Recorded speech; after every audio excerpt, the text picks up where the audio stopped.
तो देखो बच्चों, आज जो हम टॉपिक डिस्कस करेंगे और ये टॉपिक है हमारा क्या, हाइड्रोजन बॉन्डिंग। ओके। तो देखो बच्चों, ये जो टॉपिक है ना बहुत ही इम्पॉर्टेंट है क्योंकि ये केमिकल बॉन्डिंग से तो रिलेटेड है ही। इसके अलावा जब आप पी ब्लॉक पढ़ते हैं और वहाँ पर हाइड्राइड्स आते हैं एलिमेंट्स के, तो उनके बॉइलिंग पॉइंट, मेल्टिंग पॉइंट, ऐसे ही जब आप ऑर्गेनिक केमिस्ट्री में जाते हैं तो वहाँ जो ऑर्गेनिक कंपाउंड्स हैं उनकी सॉल्युबिलिटी, उनके मेल्टिंग पॉइंट, उनके बॉइलिंग पॉइंट, इनका भी डिस्कशन हाइड्रोजन बॉन्ड के थ्रू होता है। तो ये टॉपिक को आपको अच्छी तरह समझना है। यहाँ केमिकल बॉन्डिंग से रिलेटेड जितना मैटर है पहले मैं वो डिस्कस करूँगा। बाकी और इसके क्या एप्लीकेशंस हैं, कहाँ ये यूज़फुल है, हम उसको उन टॉपिक्स में डिस्कस करेंगे। तो सबसे पहले तो हम डेफिनेशन देखते हैं कि ये होता क्या है। तो देखो बच्चों, ये है attraction between hydrogen which is directly attached with nitrogen, oxygen and fluorine and more electronegative atom is called hydrogen bonding या हाइड्रोजन बॉन्ड। बात समझ गए कि जब हाइड्रोजन नाइट्रोजन, ऑक्सीजन या फ्लोरीन से डायरेक्टली अटैच्ड हो तो ये जो हाइड्रोजन होगा ये, और जो मोर इलेक्ट्रोनेगेटिव एटम्स हैं, ठीक है, और ये कौन कौन से होते हैं बच्चों more electronegative atoms, nitrogen, oxygen और फ्लोरीन, क्लोरीन, इनके प्रति एक प्रकार का अट्रैक्शन आता है, डाइपोल डाइपोल अट्रैक्शन। तो इसी अट्रैक्शन को क्या बोला गया है बच्चों, हाइड्रोजन बॉन्डिंग। बात समझ गए ना, यह हाइड्रोजन बॉन्ड। जैसे वाटर में देखो, वाटर में जो हाइड्रोजन बॉन्डेड है ऑक्सीजन से, तो ऑक्सीजन की इलेक्ट्रोनेगेटिविटी ज़्यादा है, तो इसमें पार्शियल नेगेटिव चार्ज, और हाइड्रोजन में क्या है, पार्शियल पॉजिटिव चार्ज। तो जब दो वाटर मॉलिक्यूल एक दूसरे के पास आते हैं तो इनके जो अपोजिट पोल्स हैं, मींस इसका हाइड्रोजन और इसका ऑक्सीजन, दूसरे वाटर का, इनके बीच में एक इलेक्ट्रोस्टैटिक अट्रैक्शन, एक डाइपोल डाइपोल अट्रैक्शन लगने लगा। इसी अट्रैक्शन को हम क्या बोलते हैं बच्चों, हाइड्रोजन बॉन्ड। बात समझ गए कि जब हाइड्रोजन एटम डायरेक्टली किससे अटैच्ड हो, नाइट्रोजन, ऑक्सीजन और फ्लोरीन, तो ऐसे में जो हाइड्रोजन इन इलेक्ट्रोनेगेटिव एटम से जुड़ा हुआ है, ठीक है, जैसे कि ये दिख रहा है, तो ये हाइड्रोजन ऐसे इलेक्ट्रोनेगेटिव एटम के साथ अट्रैक्ट होता है जिनकी इलेक्ट्रोनेगेटिविटी काफ़ी ज़्यादा है, जैसे NH का N के प्रति अट्रैक्शन, OH का O के प्रति अट्रैक्शन, या यहाँ पर FH का ये है अट्रैक्शन, या हम ऐसा भी कह सकते हैं F, और यहाँ Cl के साथ भी अट्रैक्शन हो सकता है। तो ध्यान रखें कि हाइड्रोजन बॉन्डिंग में हाइड्रोजन को पहली बात तो तीन more electronegative atom, nitrogen, oxygen और फ्लोरीन से डायरेक्टली अटैच्ड होना चाहिए, और अट्रैक्शन के लिए ये एटम आ सकते हैं नाइट्रोजन, ऑक्सीजन, फ्लोरीन और क्लोरीन। इसके अलावा आप देखोगे बेंजीन रिंग में जो क्लाउड होता है वो भी इस तरह के एसिडिक मीडियम में H+ को अट्रैक्ट कर सकता है। तो हाइड्रोजन बॉन्डिंग के लिए जरूरी है कि हाइड्रोजन डायरेक्ट तीन एटम से जुड़ा हो, तभी ऐसे कंपाउंड हाइड्रोजन बॉन्डिंग कर सकते हैं। HCl HCl के बीच में हाइड्रोजन बॉन्डिंग नहीं हो सकती बच्चों, क्योंकि Cl से जुड़ा हुआ H इतना पॉजिटिव चार्ज नहीं रखता कि वो किसी के प्रति हाइड्रोजन बॉन्डेड हो, लेकिन क्लोरीन किसी एसिडिक हाइड्रोजन के साथ अट्रैक्ट हो सकता है और वो हाइड्रोजन बॉन्डिंग कर सकता है, जैसे ईथर, ठीक है। अगर हम ईथर को वाटर में रखें या अल्कोहल में तो हाइड्रोजन बॉन्डिंग हो जाएगी, लेकिन ईथर ईथर मॉलिक्यूल के बीच में नहीं होगी। सीओ बॉन्ड किसी भी H+ से, मींस एसिडिक हाइड्रोजन से हाइड्रोजन बॉन्डिंग कर सकता है, लेकिन सीओ और सीओ के बीच में कोई हाइड्रोजन बॉन्डिंग नहीं होगी। तो सीधा सा ध्यान रखना है कि नाइट्रोजन NOF, इनसे डायरेक्टली हाइड्रोजन अगर जुड़ा है तो इस हाइड्रोजन के सामने अगर नाइट्रोजन आ जाए, ऑक्सीजन आ जाए, फ्लोरीन आ जाए, क्लोरीन आ जाए, तो हाइड्रोजन बॉन्डिंग हो सकती है।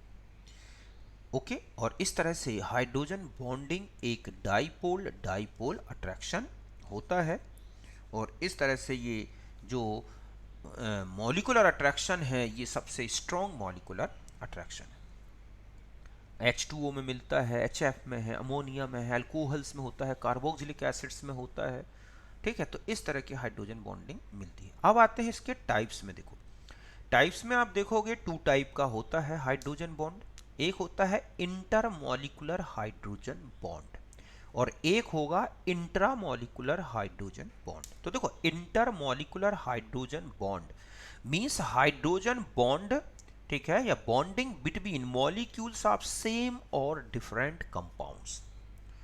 कि जब क्या हो बच्चों कि हाइड्रोजन बॉन्डिंग मॉलिक्यूल्स के बीच में होती है, और ऐसे मॉलिक्यूल जो सेम कंपाउंड के भी हो सकते हैं या फिर डिफरेंट कंपाउंड्स के हो सकते हैं। तो इस तरह की मॉलिक्यूल्स के बीच की जो हाइड्रोजन बॉन्डिंग है उसे बोला जाता है इंटरमॉलिक्यूलर हाइड्रोजन बॉन्डिंग या हाइड्रोजन बॉन्ड। और ऐसी बॉन्डिंग के कारण जो मॉलिक्यूल्स हैं एक दूसरे से एसोसिएटेड हो जाते हैं, जुड़ जाते हैं, चिपक जाते हैं। तो कंपाउंड की कुछ फिजिकल प्रॉपर्टीज जैसे मेल्टिंग पॉइंट है, बॉइलिंग पॉइंट है, डेंसिटी है, विस्कोसिटी है, सरफेस टेंशन है, रिफ्रैक्टिव इंडेक्स है, बहुत सारी प्रॉपर्टीज हैं जो कि अपनी वैल्यू बढ़ा लेती हैं। मतलब ये वैल्यू जितनी आनी चाहिए थी उनसे ज़्यादा आती है। जैसे वाटर है ना, और एल्केन को कंपेयर करें तो वाटर ज़्यादा विस्कस है देन एल्केन से। क्यों? क्योंकि वाटर में क्या है, हाइड्रोजन बॉन्डिंग। वाटर से ज़्यादा विस्कस है ग्लिसरॉल, क्योंकि उसमें और ज़्यादा हाइड्रोजन बॉन्डिंग है। तो हाइड्रोजन बॉन्डिंग के कारण अगर इंटरमॉलिक्यूलर हाइड्रोजन बॉन्डिंग होती है तो मॉलिक्यूल एक दूसरे से चिपक जाएंगे, एसोसिएटेड हो जाएंगे, और ऐसे में जो मेजरेबल फिजिकल प्रॉपर्टीज़ हैं उनकी वैल्यू बढ़ जाती है। जैसे हम एग्जांपल लेते हैं वाटर। वाटर में अगर हाइड्रोजन बॉन्डिंग नहीं होती तो इसका बॉइलिंग पॉइंट -100 से भी नीचे होता, लेकिन इस हाइड्रोजन बॉन्डिंग के कारण वाटर के मॉलिक्यूल एक दूसरे से इतने जुड़े हुए हैं कि इनको ब्रेक करने के लिए काफ़ी एनर्जी लगती है, और यही रीज़न है कि इसका बॉइलिंग पॉइंट कितना है बच्चों, 373 केल्विन। और अगर सोचो हाइड्रोजन बॉन्डिंग नहीं होती तो वाटर लिक्विड स्टेट में नहीं होता, वाटर लिक्विड नहीं होता तो कोई लिविंग ऑर्गेनिज्म नहीं हो सकता था अर्थ की सरफेस पे। तो हाइड्रोजन बॉन्डिंग के थ्रू ही हमारी बॉडी में जो है मूवमेंट होता है वाटर मॉलिक्यूल्स का, प्लांट्स में होता है। तो ये सब इंटरमॉलिक्यूलर हाइड्रोजन बॉन्डिंग के कारण, ओके, एक मॉलिक्यूल दूसरे मॉलिक्यूल से जुड़ा होता है। फिर आता है इंट्रामॉलिक्यूलर हाइड्रोजन बॉन्डिंग, मतलब ऐसी हाइड्रोजन बॉन्डिंग जो एक ही मॉलिक्यूल के जो ग्रुप्स हैं, मींस एसिडिक हाइड्रोजन और more electronegative atom means oxygen, chlorine हो या फिर इस तरह के, उनके बीच में ही बॉन्डिंग हो जाती है। तो इससे बोला गया है बच्चों इंट्रामॉलिक्यूलर हाइड्रोजन बॉन्डिंग। समझ गए ना कि hydrogen bonding between atoms of same compound, atoms नहीं बल्कि हाँ सही है कि सेम कंपाउंड के एटम्स। एटम्स में कौन हो सकते हैं, हाइड्रोजन और मोर इलेक्ट्रोनेगेटिव एटम। मतलब मैं यहां पे लिख दूं कि एटम्स ऑफ सेम का मतलब ये हुआ कि हाइड्रोजन एंड मोर इलेक्ट्रोनेगेटिव, ठीक है, ठीक है। तो hydrogen bonding between atoms of same compound, same molecule बल्कि, ठीक है। और हम क्या कह सकते हैं कि सेम ऑफ सेम मॉलिक्यूल, एक ही मॉलिक्यूल के एटम्स के बीच में। और वो ये एटम्स कौन से हो सकते हैं, hydrogen and more electronegative atom. समझ गए बच्चों कि कौन से एटम, जो मॉलिक्यूल में हाइड्रोजन है, और मतलब एटम्स में यहाँ पर मैं लिखे दे रहा हूँ, मतलब ये होंगे हाइड्रोजन एंड मोर इलेक्ट्रोनेगेटिव, ठीक है, एटम। इनके बीच में अगर बॉन्डिंग हो जाती है तो हम उसे बोलेंगे क्या बच्चों, इंट्रामॉलिक्यूलर हाइड्रोजन बॉन्डिंग। अब आता है कि इस बॉन्डिंग से क्या इफेक्ट पड़ेगा इस, तो ध्यान रखें कि जब इंट्रामॉलिक्यूलर हाइड्रोजन बॉन्डिंग होती है बच्चों तो मॉलिक्यूल एक दूसरे के साथ एसोसिएटेड नहीं होते, मतलब वो एक दूसरे से नहीं जुड़ते, अपने आप में डिस्क्रीट रहेंगे। और ऐसे में जब मॉलिक्यूल फ्री रहेगा तो जो प्रॉपर्टीज आपने ऊपर देखी कि उनके surface tension, viscosity, melting point, boiling point, इन वैल्यूज में कमी आ जाती है। और यही रीजन है कि ऐसे कंपाउंड जिनमें इंट्रामॉलिक्यूलर हाइड्रोजन बॉन्डिंग होगी उनकी वोलेटाइल नेचर ज़्यादा होगा, जबकि इंटरमॉलिक्यूलर में वॉलेटाइल नेचर कम होता है। ठीक है, compound show more volatile nature then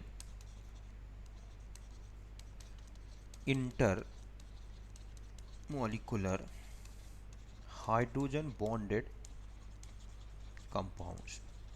समझ गए ना कि ऐसे कंपाउंड्स जिनमें इंटरमॉलिक्यूलर हाइड्रोजन बॉन्डिंग है, उनके रिस्पेक्ट में इन मॉलिक्यूल जिनमें इंट्रामॉलिक्यूलर हाइड्रोजन बॉन्डिंग है उनमें ज़्यादा वॉलेटाइल नेचर होता है। जैसे ऑर्थोनाइट्रोफिनॉल, तो orthonitrophenol more volatile than paranitrophenol due to intramolecular hydrogen bonding and it is steam volatile. कि जो ऑर्थोनाइट्रोफिनॉल है वो स्टीम वॉलेटाइल होता है और इसकी वॉलेटाइल नेचर पैरानाइट्रोफिनॉल से कहीं ज़्यादा है। रीजन क्या है, एक नाइट्रो ग्रुप और एक OH ग्रुप एक दूसरे से ही जुड़े हैं, तो ऐसे में एक एक मॉलिक्यूल एक दूसरे से डिस्क्रीट होंगे। जबकि पैरानाइट्रोफिनॉल में देखोगे इंटरमॉलिक्यूलर हाइड्रोजन बॉन्डिंग होगी।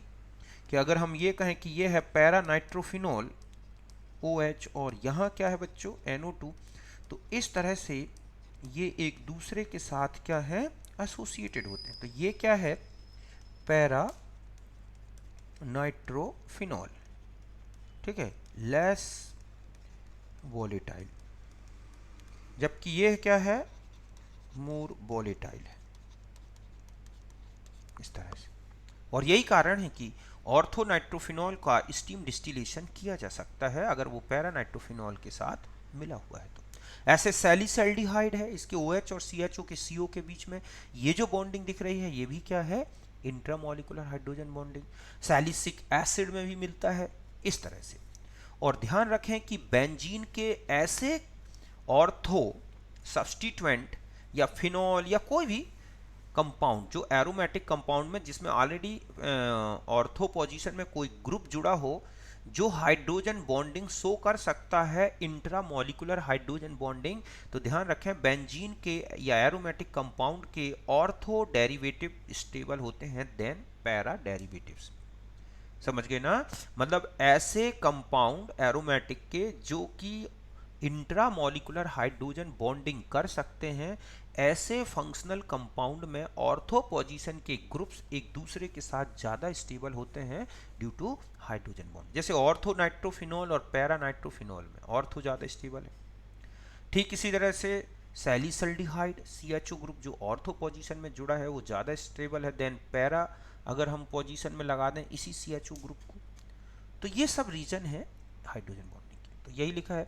फिर हम आ जाते हैं हाइड्रोजन बॉन्डिंग के कुछ इंपॉर्टेंट कैरेक्टरिस्टिक्स के बारे में। तो देखो बच्चों, पहला कि जब हाइड्रोजन बॉन्डिंग होती है तो आप देख रहे हैं कि hydrogen bonding molecule which are, ठीक है, form hydrogen bond lie at straight line. तो ऐसे एटम्स जो कि हाइड्रोजन बॉन्ड बनाएंगे वो एक ही स्ट्रेट लाइन में आ जाते हैं। जैसे आप देख रहे हैं HF में कि 2H और 1F इस तरह से एक ही लाइन में क्या हो रहे हैं बच्चों, आ रहे हैं। एक पहली बात समझ गए ना। दूसरा है कि bond energy of hydrogen bond directly proportional to the electronegativity of electronegative atom. समझ गए ना कि इलेक्ट्रोनेगेटिविटी ऑफ इलेक्ट्रोनेगेटिव, ये जो है या इलेक्ट्रोनेगेटिविटी ऑफ, ऐसे लिख दे रहा हूं मैं NOF।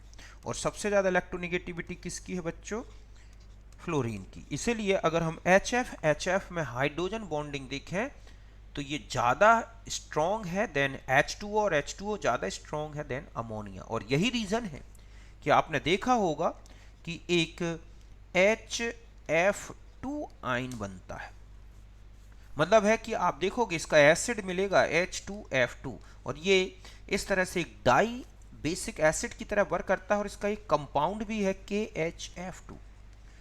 कि इसमें इतनी स्ट्रॉन्ग हाइड्रोजन बॉन्डिंग है कि दो फ्लोरीन के बीच में फंसा हुआ हाइड्रोजन जो है ना बच्चों निकल नहीं पाता। और इस तरह से KHF2 का एग्जिस्टेंस, मतलब इसका जो एग्जिस्टेंस है ड्यू टू, ठीक है, हाइड्रोजन बॉन्डिंग। जबकि KHCl2 जैसा कोई कंपाउंड पॉसिबल नहीं है, लेकिन ये पॉसिबल है ये हाइड्रोजन बॉन्डिंग के कारण। कितनी स्ट्रॉन्ग हाइड्रोजन बॉन्डिंग। दूसरा है कि H2O और HF में आप देखोगे कि H2O का बॉइलिंग पॉइंट HF से ज़्यादा है, जबकि स्ट्रॉन्ग हाइड्रोजन बॉन्डिंग तो HF में है। रीज़न ये है बच्चों कि H2O का एक मॉलिक्यूल 4 हाइड्रोजन बॉन्ड्स बनाता है और 4 बॉन्ड को ब्रेक करना, जबकि HF में पर HF का जो फ्लोरीन एटम है वो 2 ही बॉन्ड बनाता है, हाइड्रोजन बॉन्ड। तो 4 बॉन्ड का ब्रेक करने की एनर्जी और 2 बॉन्ड की, तो 4 की ये हो गई 28 किलो कैलोरी पर मोल और वो हो जाएगी 20 किलो कैलोरी। तो यही रीजन है कि H2O जो है ज़्यादा बॉइलिंग पॉइंट रखता है, वो नंबर ऑफ हाइड्रोजन बॉन्ड के कारण ऐसा है। और अगर आपको स्ट्रेंथ देखनी है तो इस तरह देख रहे हैं आप कि HF से कम हाइड्रोजन बॉन्ड की स्ट्रेंथ H2 और H2 से कम स्ट्रेंथ पर मोल की है बच्चों। ओके, और भी देखना हो स्ट्रेंथ ऑफ हाइड्रोजन बॉन्ड तो acidity and basicity of compounds, कि जो कंपाउंड हाइड्रोजन बॉन्डिंग कर रहे हैं उनकी एसिडिटी ज़्यादा हो या बेसिसिटी ज़्यादा हो, दोनों कंडीशन में स्ट्रेंथ बढ़ती है। देखो जैसे यहाँ पर हम बेसिसिटी को कांस्टेंट कर दें कि लोन पेयर डोनर में अमोनिया है, ठीक है।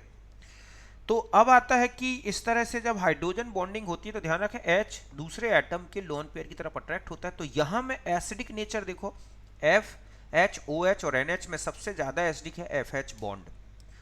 तो ये जो बॉन्ड बनेगा इस लोन पेयर के साथ सबसे स्ट्रांग होगा, मतलब स्ट्रेंथ अगर देखी जाए तो F और अमोनिया के बीच में जो HF और अमोनिया की हाइड्रोजन बॉन्डिंग है वो ज़्यादा स्ट्रांग होगी देन अमोनिया और H2, और उससे कम होगी अमोनिया और अमोनिया के बीच में। बात क्लियर है कि यहाँ एसिडिटी एक बदल रही है, तो एसिडिटी सबसे ज़्यादा है FH की, बेसिसिटी को मैंने कांस्टेंट कर दिया। तो सबसे ज़्यादा जो एसिडिक कैरेक्टर है वो HF में, इसलिए सबसे स्ट्रॉन्ग हाइड्रोजन बॉन्डिंग हो। सबसे कम किस में है? अमोनिया में, इसलिए सबसे वीकेस्ट हो गया ABC। इस तरह से एक चीज। अब दूसरा देखो, इसी तरह से दूसरा पॉइंट देखोगे कि अगर हम एसिडिटी को कांस्टेंट कर दें कि हम एसिडिक नेचर FH का ले रहे हैं, लेकिन यहां पर हम क्या बदल रहे हैं? बेसिसिटी इंक्रीज हो रही है HF से NH तक, मतलब लोन पेयर देने की टेंडेंसी NH में सबसे ज़्यादा है। तो सबसे कम जो लोन पेयर दिया जाएगा FH में FH के बीच में, जबकि FH और H2O के बीच में ज़्यादा स्ट्रॉन्ग हाइड्रोजन बॉन्डिंग होगी, FH और अमोनिया के बीच में और ज़्यादा होगी। क्यों? क्योंकि सबसे अच्छा बेसिक नेचर किस में है बच्चों? अमोनिया में। तो बेसिसिटी अगर आप देखोगे तो HF इससे ज़्यादा बेसिक H2O और H2O से ज़्यादा अमोनिया। तो ये अमोनिया हम जानते हैं लुईस बेस भी है स्ट्रॉन्ग। तो इस तरह से इफेक्ट होगा। तो सबसे ज़्यादा स्ट्रॉन्ग जो हुआ C हुआ, उससे कम B, उससे कम A, जबकि यहाँ पर ABC था। बात समझ गए?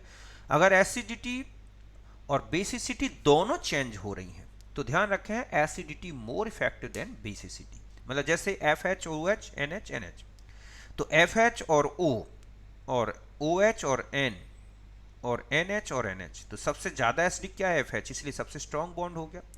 OH उससे कम एसिडिटी रख रहा है, भले अमोनिया की बेसिसिटी ज़्यादा है लेकिन एसिडिटी को इंपॉर्टेंस देंगे तो B आ जाएगा ज़्यादा स्ट्रॉन्ग। यहाँ NH और NH में चूंकि इसका दोनों, तो ये बेसिसिटी एसिडिटी कम हो गई, तो ये तो सबसे वीकेस्ट हो गई होगा हाइड्रोजन बॉन्डिंग। तो इस तरह से एसिडिक नेचर को ज़्यादा इंपॉर्टेंस देना है देन बेसिक नेचर।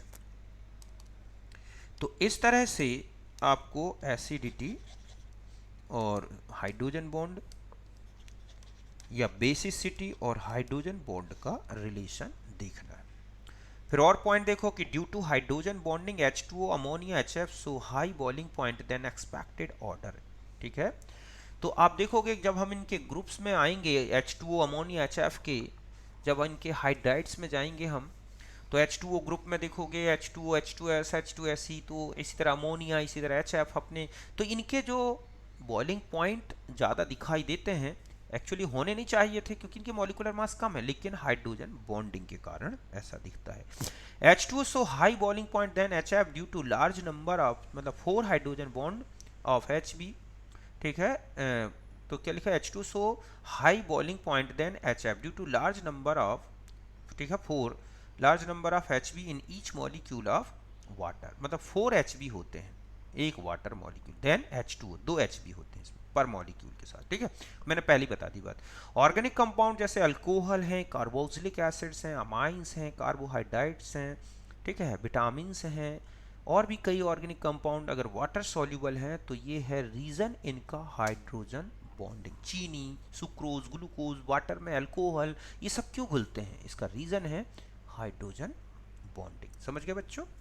फिर आता है कि orthonitrophenol steam volatile due to intramolecular hydrogen bonding, but paranitrophenol not steam volatile due to intermolecular hydrogen bonding. कि जो ऑर्थोनाइट्रोफिनॉल है वो डिस्क्रीट मॉलिकुलर फॉर्म में रहता है, ज़्यादा वॉलेटाइल नेचर का है और यही रीज़न है कि वो स्टीम वॉलेटाइल हो जाता है, जबकि पैरानाइट्रोफिनॉल में इंटरमॉलिकुलर हाइड्रोजन बॉन्डिंग से इनका एसोसिएशन है और इसलिए एक दूसरे से अलग करना इतना ईजी नहीं होता।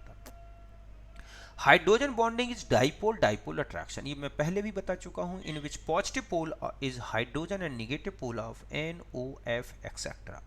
बात समझ गए ना कि ये एक डाइपोल डाइपोल टाइप का अट्रैक्शन है, मॉलिकुलर अट्रैक्शन है और इसमें एक पोल जो पॉजिटिव पोल है वो हमेशा हाइड्रोजन होगा और नेगेटिव पोल कुछ भी हो सकता है, नाइट्रोजन, ऑक्सीजन, फ्लोरीन, क्लोरीन या और भी अदर ग्रुप। ठीक है, इस तरह से।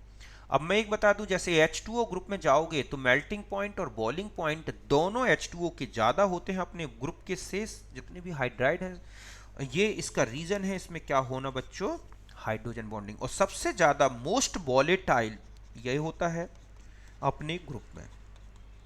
समझ गए ना कि H2S अपने ग्रुप में सबसे मोस्ट वॉलेटाइल है, ना तो इसमें हाइड्रोजन बॉन्डिंग है और इनके 3 अदर हाइड्राइड्स के रिस्पेक्ट में इसका मॉलिकुलर मास कम है। तो जहां हाइड्रोजन बॉन्डिंग नहीं है वहां अगर बॉइलिंग पॉइंट मेल्टिंग पॉइंट बढ़ रहे हैं तो उनके मॉलिकुलर वेट के कारण। तो अगर हम H2O ग्रुप में आपको हाइड्राइड के मेल्टिंग और बॉइलिंग पॉइंट का ऑर्डर पूछ ले तो सबसे ज्यादा H2O, फिर दूसरे नंबर में H2OPO, फिर H2TE, फिर H2S, फिर H2ESE, फिर H2S। Volatile nature of hydride आपसे पूछ ले तो ध्यान रखें, डेल्टा HB इसको बोलते हैं क्या, वेपोराइजेशन इंथैल्पी। तो जिसकी वेपोराइजेशन इंथैल्पी ज़्यादा होगी बच्चों, ठीक है, उसका जो है बॉइलिंग पॉइंट हो चाहे मेल्टिंग पॉइंट हो वो ज़्यादा होगा, मतलब जिसकी ज़्यादा है वो कम वॉलेटाइल नेचर का होगा और ऐसे में मेल्टिंग बॉइलिंग पॉइंट ज़्यादा आते हैं। तो इस तरह से ये ध्यान रखना है। फिर हम आ जाते हैं, अगर मान लो इस ग्रुप में चले जाएं हैलोजन ग्रुप में, तो देखोगे आप कि हाइड्राइड में जो बॉइलिंग पॉइंट है HF का अपने ग्रुप में तीनों से ज़्यादा है, मतलब HCl, HBr और HI से। लेकिन अगर हम मेल्टिंग पॉइंट की बात करें तो HF का मेल्टिंग पॉइंट HI से कम है। ठीक है, मतलब HF बॉइलिंग पॉइंट में तो HF का ज़्यादा है और मेल्टिंग पॉइंट में HI का ज़्यादा है, दोनों में HF आगे नहीं है। अगर आप इस ग्रुप में चले जाएं तो अमोनिया ग्रुप में, तो आप देखोगे कि अमोनिया ग्रुप का मेल्टिंग पॉइंट में अगर देखोगे तो 2 मेंबर का ज़्यादा है अमोनिया से। ठीक है, ये बॉइलिंग पॉइंट का है, सॉरी ये किसका है, बॉइलिंग पॉइंट। तो बॉइलिंग पॉइंट में आप देख रहे हैं कि चूंकि हाइड्रोजन बॉन्डिंग अमोनिया में काफ़ी वीक होती है और यही रीजन है कि यहाँ पर मोर इफेक्टिव रीजन आ जाता है मॉलिकुलर मास, तो SbH3 और BiH3 के बॉइलिंग पॉइंट अमोनिया से जाता है, बाकी अमोनिया के इन 2 से जाता है। और अगर मेल्टिंग पॉइंट की बात करें तो मेल्टिंग पॉइंट में केवल एक मेंबर का ज़्यादा है BiH3, फिर उसके बाद अमोनिया का ऑर्डर आता है। तो इस तरह से ये 3 ग्राफ काफ़ी काम के हैं, आपको मिलेंगे। ठीक है, जब आप P ब्लॉक पढ़ोगे और इसके क्वेश्चन आप देखोगे नीट में या कोई भी कंपटीशन में आ जाते हैं इन 3 हाइड्राइड का, विशेषकर हैलोजन ग्रुप, ऑक्सीजन ग्रुप और अमोनिया ग्रुप। इन 3 ग्रुप के हाइड्रोजन जो हाइड्राइड्स हैं इनके मेल्टिंग पॉइंट और बॉइलिंग पॉइंट का ऑर्डर अच्छी तरह से तैयार रख लो। फिर एक बता दूं, malic acid more acidic than fumaric acid due to intramolecular hydrogen bonding in anion of malic acid. ये देखा गया कि मैलिक एसिड और फ्यूमेरिक एसिड जो हैं दोनों एक दूसरे के आइसोमर हैं, दोनों डाइकार्बोक्सिलिक एसिड हैं, लेकिन ये देखा गया कि malic acid more acidic than fumaric acid. Reason ये है कि मैलिक एसिड का जब प्रोटॉन निकल जाता है तो ये कार्बोक्सिलेट आयन हाइड्रोजन बॉन्डिंग करता है इंट्रामॉलिकुलर, और जिसके कारण ये कार्ब एनाइन ज़्यादा, मतलब ये जो कार्बोक्सिलेट आयन है वो ज़्यादा स्टेबल हो जाता है और प्रोटॉन निकाल देता है। जबकि फ्यूमेरिक एसिड में ये दोनों ग्रुप एक दूसरे के अपोजिट हैं, ऐसे में इनमें इंट्रामॉलिकुलर हाइड्रोजन बॉन्डिंग पॉसिबल नहीं हो पाती और यही रीज़न है कि फ्यूमेरिक एसिड उतना अच्छा प्रोटॉन डोनर नहीं है जितना अच्छा कौन है बच्चों, मैलिक एसिड। तो ये था हमारा हाइड्रोजन बॉन्डिंग से रिलेटेड। बाकी हाइड्रोजन बॉन्डिंग वाटर की प्रॉपर्टीज को कैसे इफेक्टेड करता है, ठीक है, ये सब आप एक चैप्टर आएगा हाइड्रोजन एंड इट्स कंपाउंड, उसमें आपको डिटेल में मिलेगा। यहाँ हमें ज़्यादातर जो क्वेश्चन मिलेंगे बस यही पहचानना होगा कि किन में हाइड्रोजन बॉन्डिंग है किन में नहीं है, और इससे रिलेटेड जो भी मैटर आ सकता है वो मैंने यहाँ पर डिस्कस कर दिया। ठीक है बच्चों, फिर हम मिलेंगे नेक्स्ट। तो ये हमारा केमिकल बॉन्डिंग पूरा हो गया, अब हम जो डिस्कस करेंगे वो कोई अदर यूनिट में आते हैं।